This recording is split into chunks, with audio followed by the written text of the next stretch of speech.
everybody, welcome back to my channel, or if you're new, hello, my name is Megan, and today I'm going to do my August biweekly budget number 2. This is from August 7th to 20th. Just so you know, these are my budget sheets. They're from my Etsy shop. It's called BudgetQueenShop if you're interested.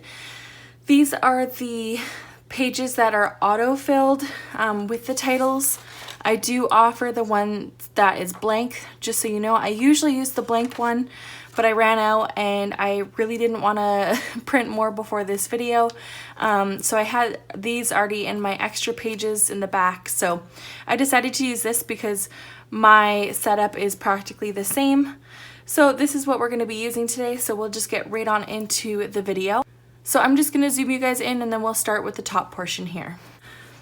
Also, sorry that the lighting looks blue. The sun is right directly above my house, so it looks blue on camera. So sorry about that. I always put what number of biweekly budget it is. So if I'm flipping through my pages, I know exactly what one it is. So 7th to the 20th.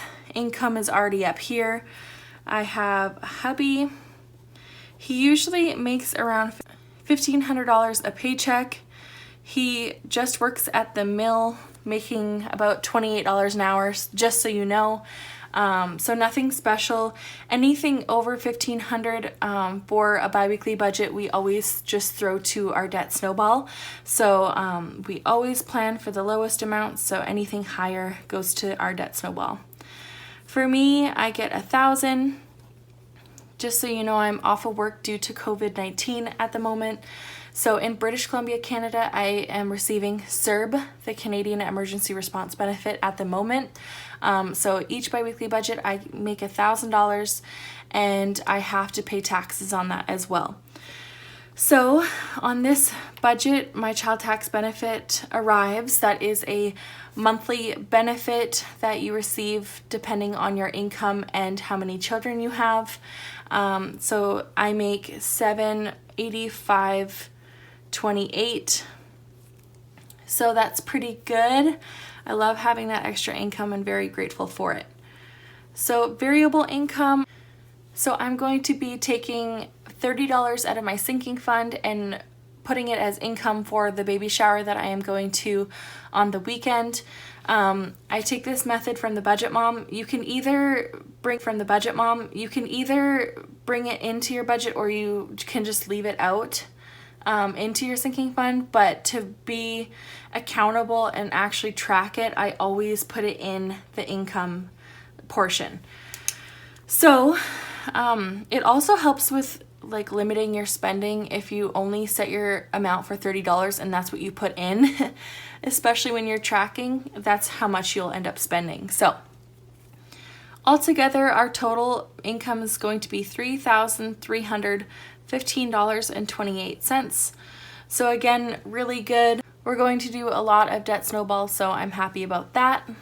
Next section is bills. So we first pay our Jeep. Every time my husband gets paid, it automatically withdraws out of our account. $267.33. Rent, I save $500 every time my husband gets paid. Actually, oops, this is supposed to be $0.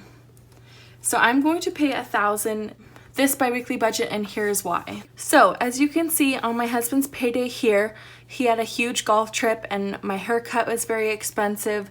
So I could not afford to take my rent out on the 24th as planned. So what I am doing instead is taking $500 out of my husband's paycheck on the 7th and then another $500 on my paycheck on the 18th. So I hope that makes sense. That's $1,000, and then I'm going to do an extra $500 because it's a 6-week budget. So let's go back to our budget. Okay, so I hope that made sense in explaining that. So Wi-Fi is next. That is due on the 7th. We have to pay $85.80. We have gas. This is gas for my house. So on the 14th, and that's $49. Like I said earlier, I have to pay taxes on the money that I make, so I make that a bill. So I'm going to put that on the 19th. I'm going to pay that, and I take out $250 for every $1,000 I make at the moment. So Altogether, our bills will be $16.52.13. So a lot of our money right there. Anyways, let's go down to expenses. So again, for our expenses, I just took the monthly amount, divided it by 3 since we're doing 6 weeks in this budget. And then that is what our budget is going to be. So groceries, we're doing $400. I do $200 every 2 weeks. It is very expensive where I live for groceries, so that's why my budget is so high. Gas, $50. We have eating out.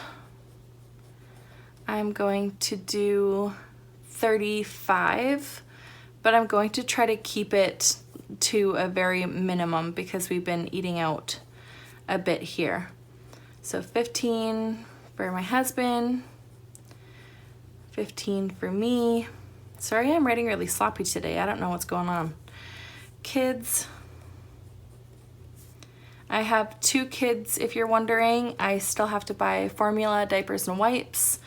And household, we've been doing a lot of household stuff recently, so need a budget for that. And other, this is my miscellaneous catch-all category, just in case something happens, that kind of stuff. So $5.95 is expenses. Now we'll go up to debt. So my section just said debt snowball. What you can do is just scratch it out if you have this page and want to go along with my titles. So my credit card is due. I put $400 on it right now, and that is $200, or I think $100 of it is the minimum, or like $94 or something, and then the rest is just accumulative debt snowball amounts from previous debts. And then my actual debt snowball is a lot higher. Snowball, $638.15. So what I do to get that debt snowball number is I take my income and subtract all of my expenses and bills and debt and all of that, and whatever leftover money I have is what I put to debt snowball. So what we are putting to debt is $1,038.15. Again, that's just the minimum. If we make anything more from my husband's paycheck, more than $1,500, we'll put that right to debt snowball. And anything that I make from Etsy or YouTube, I put right to my debt snowball as well. I do not put it in the income just because I don't know how much to plan for. So I just rather zero it out, and anything over 0 is amazing. So sorry I didn't explain that a little bit earlier in the video, but that's why I don't count in my Etsy or YouTube. Now let's go to the other section down at the bottom. So the only thing that I have planned is a baby shower. It's one of my really good friends' baby showers, so I'm gifting her a little picture frame, super cute, like how each month you have to put a little picture in for the baby anyways. And then I already had that, so that is good and taken care of. I'm going to give her probably like a Babies R Us or some type of gift card, and then along with a actual physical card. So I plan to do $25 for the gift card and $5 for the card. That's like pretty standard for cards here. Some cards that we get for birthdays are like $8, like it's ridiculous. So I might just go to the dollar store and grab just a really cheap card there. So now we have zoomed out and we're going to do our totals. So this is just all of the totals here, all in the gray, and we just make sure we get a zero-based budget. So our income, $3,315.28. Our bills, $1,652.13. Whoops. Expenses, $595. Debt, we have $1,038.15. And then other is $30. So if I decide to do sinking funds in here, I'll just write them here. This is just a ballpark scenario. This can always change depending on what I want to do with sinking funds. Again, we do have a third biweekly budget that is going to handle all of the sinking funds, so that will be that. Anyways, we have a zero-based budget. I use the zero-based budget method from the Budget Mom, so go check her out if you're interested in that method. So that is it, guys. That is my bi-weekly budget number 2. Pretty low maintenance, not a lot going on, but that's how I like it. When budgeting, you want less is best. So this is what it's going to look like. So thank you guys so much for watching. Again, I am posting on Tuesdays, Thursdays, and Saturdays for all of August. So I hope you guys are excited for that video schedule. Thank you guys so much for watching, and I'll see you guys on Thursday. Bye. If you walking, if you walking, if you walking.